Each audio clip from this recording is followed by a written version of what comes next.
Welcome to Ultra Video. You are about to experience a glimpse into a bleak, dirty, sexy future. This content is suitable for biohackers, android bookies, Greg, and android girls with big personalities. It is not suitable for children. Full content warnings can be found in the episode descriptions and on our website.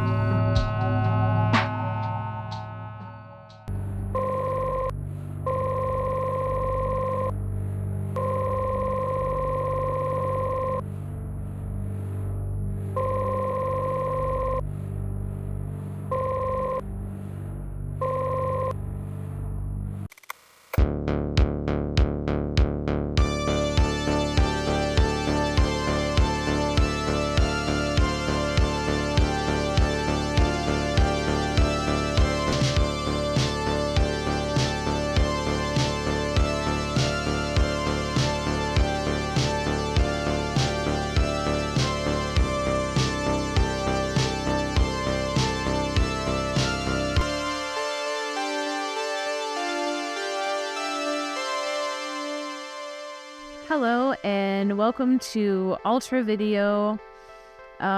This is a little extra content special session where we dig into the context and background of the narrative of the game and also the engine and the modded version of 5th edition that we will be using. I'm Kate. As you may or may not know, depending on what order in which you are watching these. This is probably their first taste. Well then, I'm Kate. I'm Nate. And this is Ultra Video, a D&D game that takes place in the far-flung future, using the ULTRAMODERN mod for D&D 5th edition. Right. They use the same tools, the same system, basically, but it kind of reskins it for a non-fantasy setting. So instead of, like a sword, you have a gun. That's pretty much it. That's the whole system. Whole thing. Instead of a horse, you have a robot. Yeah. Well worth the $30 or so that ULTRAMODERN 5 costs. Yes, we didn't make this. We purchased it with a legal tender. The creator is a person named Chris Tavares Diaz. Genius. Yes, thank you, Chris. I would have never thought to make the sword into a gun. I know. I would have thought maybe an electro sword or a lightsaber, but changing it entirely into a gun, oh, that's awesome. Yeah. Really cool. Mind-blowing. So I'm just going to read. I copy and pasted some text from the Amazon listing. Copy paste. That's the best. So I assume this is in the words of Chris himself. This will give you a taste of what it actually is. Here we go. The mission of ULTRAMODERN 5 is to present 5th edition rules for use in non-fantasy settings. These include pre-modern settings, contemporary settings, and those that are far-flung fantastic and futuristic. ULTRAMODERN 5 presents modern and science fiction rules in a game usually reserved for fantasy.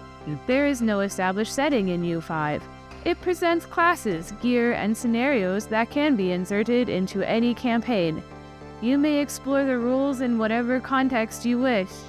Nice. So we're going to talk about our setting, huh? First, I think it's very important to note that our producer Sean and their friend Jared, they worked on a custom game engine for combat and dice rolling in the game. I personally don't understand technology or programming because I am stupid, which I want to be very honest about. I am stupid. I have glasses, but I am not smart. I'm a poser, if you will. So we're going to cut to our producer, Sean, for their explanation of how this custom game engine works. Sean?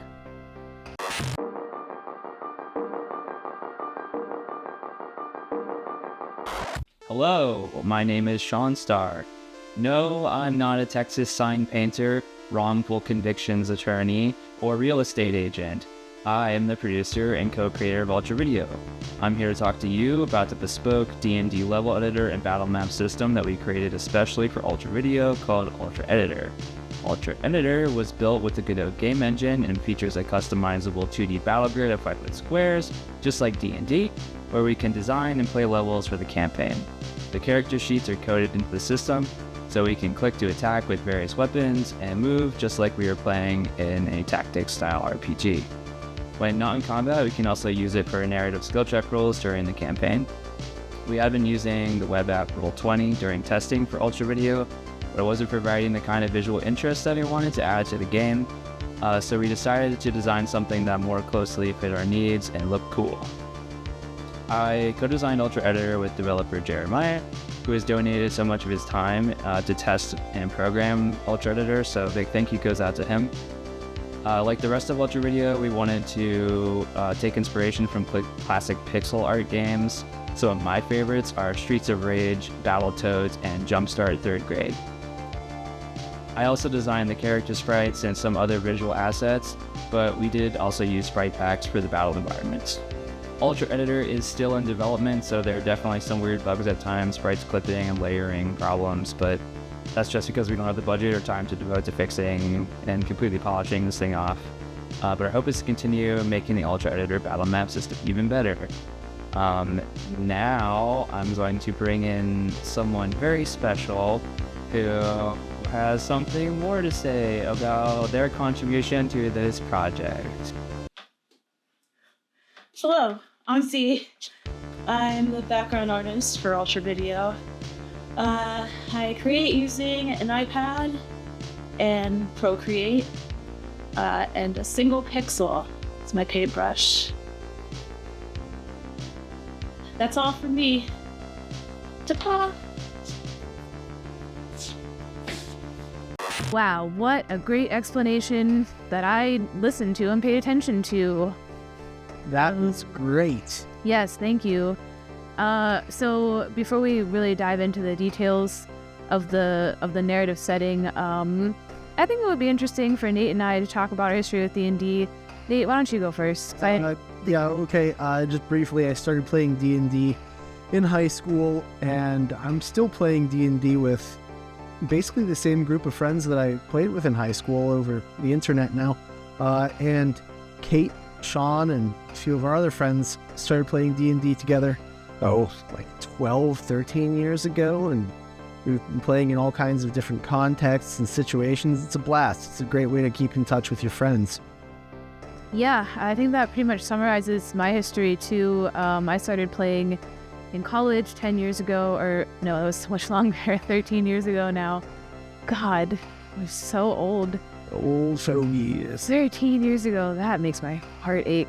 It was great, and I never stopped. It was something when I was in high school, I was a loser, but I wasn't a nerd, and I didn't want to be a loser and a nerd, so I was very afraid to sort of cross over onto that side. But as an adult, you stop caring what people think about you. And also, D&D seems to have experienced in the past couple of years like a revival of sorts. Yeah. Stranger Things did that. Yeah, so it's popular again, which is great. Yeah, fantastic. I love to see people being creative and living vicariously through their characters, which is what I always do. But I do want to note that I have very little experience DMing. This will be my second time as a DM ever in 13 years of playing Dungeons & Dragons, so I don't really know what I'm doing. So we're all along for the ride. Just sort of bear with me, I guess. Oh, yeah. The fact that you don't know what you're doing makes it even more fun, I think. I think so, too. We'll be a little fast and loose with some of the rules. I want to say that my main intent in this is to tell a story and have some fun, some like freewheeling, role-playing fun times, and not to pay attention to rules because they are very boring. I mean, we're not going to it's not going to be, the freaking Wild West. We'll still be rolling dice and stuff, but I just am not a very good DM. So the focus will be more on narrative and fun and less on numbers and figures and facts. Well, fair enough. Fair enough. But anyways, okay, let's move into sort of the narrative background of this game. I cut down the content of this substantially from what it was initially for session 0. This is kind of a quick and dirty rundown, just so people getting into this know, like, the setting, I guess. It's just a setting background. We'll start with a kind of a macro overview and then zoom in to what Nate's character is doing in the game when it starts. So the world, the setting of this game, it takes place in the year 2131, which is a little over 100 years in the future. And in this timeline, the Earth has been ravaged by the fallout of unmitigated climate change.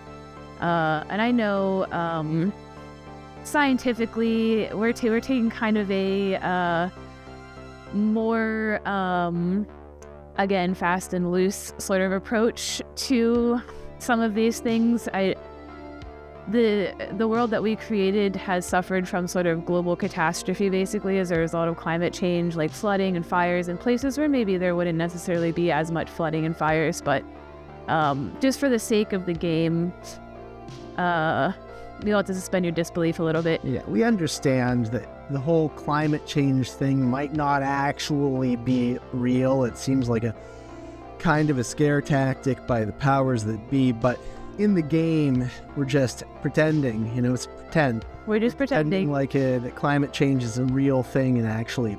And not a hoax. Not a hoax. Not a hoax perpetrated by the government in order to... take your freedoms, make you eat the bugs, make you live in a pod. Flood your basement, rust your weight bench that you never use. Yeah. Anyways, so in this timeline, living conditions have become very hostile all over the world. The population has been hugely reduced by mass casualties. So the world is kind of in turmoil, maybe even post-turmoil. A lot of people are dead. By the early 2100s, all production in the world is controlled by 6 mega corporations.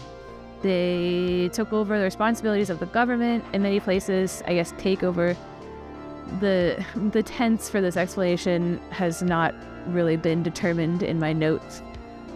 They take over the responsibilities of the government in many places, and they construct these stratus scrapers. They're self-contained mega structures, like skyscrapers, basically huge skyscrapers that are built to house large populations of people. Not just house them, but eliminate their need to go outside. And in this post-stratoscraper world, anyone can apply to live in the stratoscrapers, but the cost for living there is a life of commitment, basically, to whatever mega corporation owns it. And all of the life and land outside of these mega structures is essentially left to ruin. It's kind of like a neo-feudalism. Yeah. And so the game that we're playing takes place in Pittsburgh, Pennsylvania. We live there. Very creative choice on our part. Mm-hmm. But this was sort of inspired by an article that I read a long time ago about Pittsburgh potentially being a climate haven and the city trying to... I don't know how serious this is, but I think it was in Public Source maybe, about the city like kind of making loose plans to strengthen our infrastructure to accommodate an increase in tourism and like an increase in population due to climate change, making other areas of the world inhospitable. And so an extrapolation that we had from that was just like, what if that does happen and Pittsburgh becomes a major population center because a bunch of people move here? So that's kind of why and also because we live here is why we, but lazy beats good any day. Yeah, it was very easy, since we know the city so well, to like think of all the different locales. And it's kind of like a love letter to the city a little bit too.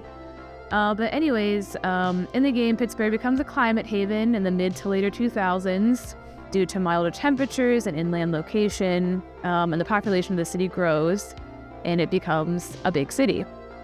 But as the effects and the fallout of climate change grow more extreme, the bulk of Pittsburgh's population moves into these stratus-scrapers that are built by the megacorps. And so a lot of people live inside now, and the land outside of the stratus-scrapers becomes known as the pits, with 2 T's. It's fun joke. Funny, Yeah. very clever.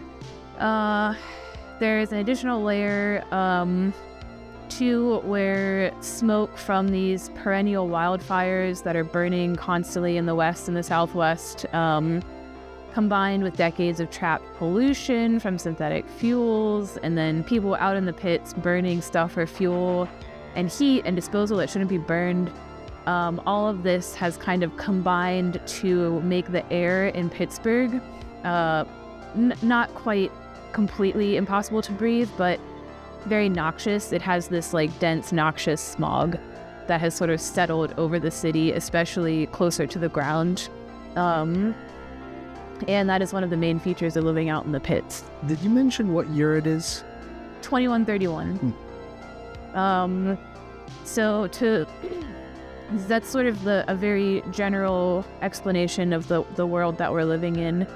To zoom in just a little bit further and provide some context for Nate's character, I guess, Nate, do you want to say this? Yeah, You wanna go? sure, why not? Yeah. Playing a character named Vic Digby. Vic lives in one of these stratus-scrapers. He lives in the MDC stratus-scraper. MDC is the megacorp that controls all the biomedical research and production in the world. My mom also lives in that megastructure. She's the lead scientist for biological engineering and technology in the MDC megastructure. And Vic is the head of U.S. media and public relations. He's a PR spin guy for the corporation. She develops biotech, and I'm public relations. So, speaking of the stratus-scrapers, can you tell us a little bit about life inside and outside of the stratus-scrapers? Yeah, I think that is very important. Going into things, I'll try to keep it short. We spent a lot of time doing world building for this game, like a lot, hours and hours and hours of time, like collaborating and doing world building for this game. And we went down a lot of rabbit holes about stuff. Specifically, I remember watching a video of what the world would look like if the polar ice caps completely melted, like dozens of times probably, just to get a feel for like in a situation where that would even happen, which I don't even think is possible without like detonating nuclear weapons, basically, how much of the coast around the United States would be flooded. So we had some idea, 'cause in my original conception of this, I really wanted Pittsburgh to be like a beach, basically. I had this idea where like so much of the United States would be flooded that like the ocean line would basically be like halfway up Pennsylvania, which is not, that's not a thing that would happen. But anyways, that's all just to say that we spent a lot of time on this, so it's hard to be brief, but... To be clear, when you say we, you mean our producer, you, and maybe some other individuals, not me, y'all. Yeah, no. Nate did not. Nate has been in the dark about this until we started running the game. So, anyways, stratus-scrapers, they are huge, as I said, 4 to 8 square city blocks usually in the area that they cover, and usually 200 plus stories tall. Kind of hard to even conceptualize how big they are. Something that helped me was looking up the pictures from the Judge Dredd movie of I forget what they were called, the like weird cement brutalist Mega blocks? Yeah, it was something like that. Those like brutalist skyscrapers that they lived in. That kind of gave me like a good idea for what they would look like. They're a little nicer than that. But MDC, which is the one where Vic and Francine live, is one of the bigger ones. And inside, as I said, completely self-contained. People never need to leave for any reason unless they want to, which does happen. Like I said, I think I said the area outside of the Stratoscrapers, it's not like Mad Max exactly. People live out there, they survive, there's communities, they have, market districts and stuff. So sometimes people from inside will venture out to get things they can't get on the inside, like crazy future drugs or weird guns, that sort of thing. And another important thing to note about the Stratoscrapers is that there is a class divide of sorts. The executives and the professional managerial class, kind of like Vic and Francine, for example, they live higher up in the building and they have much nicer quarters. And they have access to nicer food, like better entertainment, better pornography, that sort of thing. Fantastic. And then the poors, they live inside a Stratoscraper, so it's not that bad, but they don't have access to the same quality. It's just the natural way of things, isn't it? Yeah, it's just the natural stratification, the way things settle. And then life outside the Stratoscrapers, as I just said, not like Mad Max, but it's not great. So more like Mad Max, me. I personally love Mad Max, so I disagree. But it's not. It's fine. It's dirty out there. People have to wear breathing filtration systems when they're outside for extended periods. They have to figure out ways to keep the air in their homes clean. A lot of people out there in the pits live in communal spaces because it's easier to pool resources than to try to be like a lone wolf, in the Fallout games, kind of that situation. There's also really no central government, at least in this part of the United States. The Stratoscrapers kind of rule the land, the megacorps. So people kind of organize themselves into like loose settlements based on proximity, and like govern themselves in a way. But we will show that through telling later on in the game. Yeah, you're gonna see a lot of all of this stuff throughout the play of the game over various episodes. You mentioned the entertainment available in the Stratoscrapers. Can you tell us a little bit about the entertainment available, either specifics or generalities for this far-flung future? Yeah. We have developed some stuff. One thing that we came up with was Battle Ball, which again we will get into in like the actual sessions more and provide more details about Battle Ball. But it's America's favorite blood sport. It's like the sport that everybody follows in the future. Everybody loves it. People in the Stratoscrapers, people out of the Stratoscrapers, the poors, the rich, everyone follows Battle Ball. Uniter. Yeah, it really is. Pittsburgh's team is known as the Robo Steelers, which our producer did point out that people are going to make the mistake maybe of thinking that it's closer to football. Because the Steelers are a football team. Which did not occur to us until like 10 minutes ago, basically. But Battle Ball is much closer to baseball. That's all I will say. And it's a blood sport. You'll get more of that later on. Another very popular facet of entertainment in this future world is the premier lifestyle and softcore pornography magazine, Metal Jugs. Metal Jug. Which is also a great unifier, popular across all peoples. They feature specifically cybernetic pinups and centerfolds. They also do publish a lot of very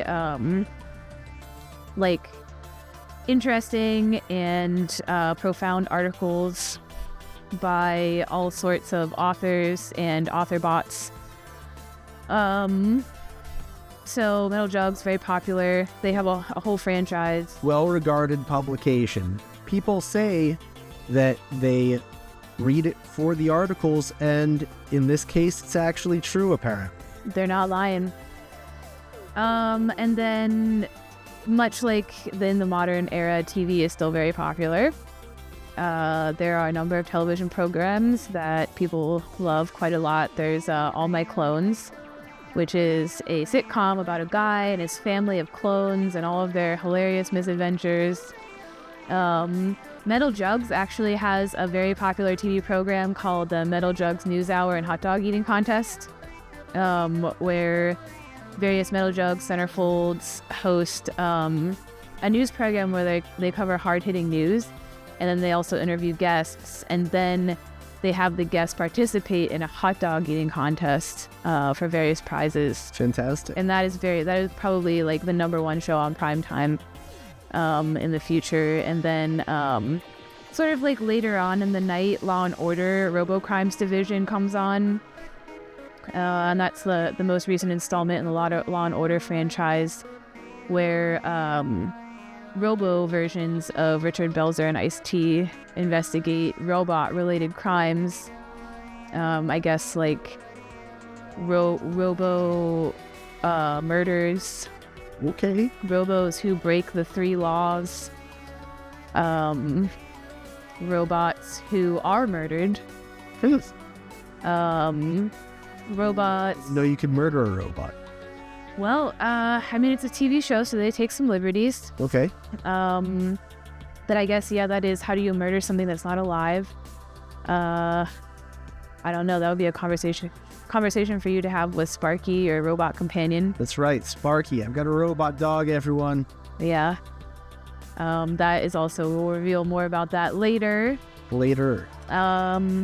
But for now, I want to transition into just having Nate sort of provide a little bit of context about Victor Digby, your character. Specifically, I want to start with your class, because the classes in ULTRAMODERN are different. They are. That is one of the features of this mod. Obviously, because it's a science fiction, not a fantasy setting, the needs and rules and whatnot are very different. So give us some background on your class. Yeah, sure. Vic's class is the Face. It's a charisma-heavy class. Brief blurb from the source book. Face, you are all talk. Thankfully, your strengths depend on that. Basically, the Face has various abilities that are related to reading other people, to projecting charismatic image in a variety of ways, and things regarding ego. Vic is indeed all talk. He's kind of a con man. This ties into his profession. He's the head of public relations for MDC for the U.S. market, and he's gotten into that role through his charismatic machinations, and he does his work through the same sort of thing. I don't think that we need to go into any of the specific character abilities, do you? No, that'll be revealed as we play the game, in theory, because, again, I'm a very bad DM. So that'll kind of be up to you and whether or not you remember to use them. Everyone, be sure to post in the the comments the problems that you have with Kate's DMing style. Anything that you can provide that'll help her to be a better DM, or at least feel worse about the bad DM that she is, will be of great benefit to us. Yeah. I will read that and make a lot of use out of it. Yeah, Kate told me that she's going to be deleting any negative comments, right, but I'm going to be making a log of them, and I'll just be reposting them myself. Oh, wow. All right. That's where the real story is going to happen. In those in the comment section between the one person who ever posts and then me perennially deleting the post and you putting it back, and then me deleting it and then you putting it back. Yeah. Wow. It's going to be a real shit show. Cool beans. So we kind of have a little bit of background on your personality. Sure. You're like a con man. You're conniving and manipulative. Yeah. Go in more detail. Yeah. So Vic is kind of a futuristic corporate cog piece of shit. He really doesn't have any strong affiliations outside of his mother. He is a worker for MDC and he's in a privileged position with the company, but he doesn't have a real allegiance to them. He's got nothing to believe in and nothing to hope for really, except to maintain his cushy lifestyle where there's abject misery outside of the tower he lives in. He spends his time with consumerist distractions. He is a big fan of metal jugs. He's a big fan of the high-class robo brothels and things inside the tower. He drinks heavily. He smokes cigarettes. He does drugs. He has nothing to do with himself except mindless dissipation and distraction. He likes working for MDC well enough because it enables him to have this lifestyle where he doesn't have to work too hard. He doesn't have to worry about starvation or choking to death on the smog. He's good at his job because he's got this natural aptitude for schmoozing, for taking credit for other people's work, things like that. He got the job partially based on merit, but largely based on nepotism. His mother being a head scientist got a real foot in the door. Right. And in terms of how others see him, he's good at playing the corporate game, so people that are below him probably think that he's good at his job. He gets decent results, sure, but he's mostly just manipulating situations. He gets other people to do work for him, takes credit for it. So a real piece of shit. He's a real piece of shit. He doesn't really care about others at all. He barely cares about himself all that much. He's selfish, but he doesn't really like himself, you know? That's tragic. It's sad. It's this future corporate dystopia that we're talking about. There's not a lot of spiritual, emotional, or social value that is apparent to someone like Vic. Right. You said his only allegiance is to his mom. What is his relationship with his mom like? Very loving. He's maybe got a little bit of the Arrested Development thing going on. He's a real mama's boy. He loves his mom. He calls her mommy. He is willing to do anything that she suggests, and she's the only person that he really seems to give a damn about. Interesting. What a man containing multitudes. It will be interesting to see the character development of Vic as this game presses on. Yeah. I think that is all I got for this. I think we touched on everything I wanted to touch on. Is there anything else that you want to talk about or say about anything, Nate? We're a few sessions in, and I wasn't sure how things were going to go, and the tenor of the show is real fly by the seat of the pants and fairly comedic. It's fun and not serious, which I've been happy with. Yeah, no, I would definitely agree with that. This is my first time writing a campaign too, and it is so much harder than I thought it was going to be. I don't usually write things with a narrative, like a traditional narrative structure. So it was definitely a bit of a challenge for me, and I think everything is turning out good. There may be some, I don't know, just everybody bear with us. There may be some plot holes. There may be some places where you want to poke around in. Don't do it. Comments, y'all. Nope, don't do that, please. If you do, I will delete them. We encourage as much constructive or destructive criticism as you can let. I disagree with that sentiment, but I can't stop you. All I can do is keep deleting those comments. So yeah, we invite you to come along for the ride, have some fun, enjoy some jokes, enjoy a decent story that I think maybe could get like a B. We'll see. I guess. Hey, it's an A. It's an A all the way. Go ahead and put that grade in the comments, since there's no stopping you. Form parasocial relationships with us. Yeah, that's the way to live. That's the future. So yeah, thanks for listening to Session 0, for hanging in here with us. Thanks a lot, guys. We'll see you in the Stratuscrapers. And see you on the other side of the post-apocalypse. Yeah. All right. Bye, everybody. Bye. Bye.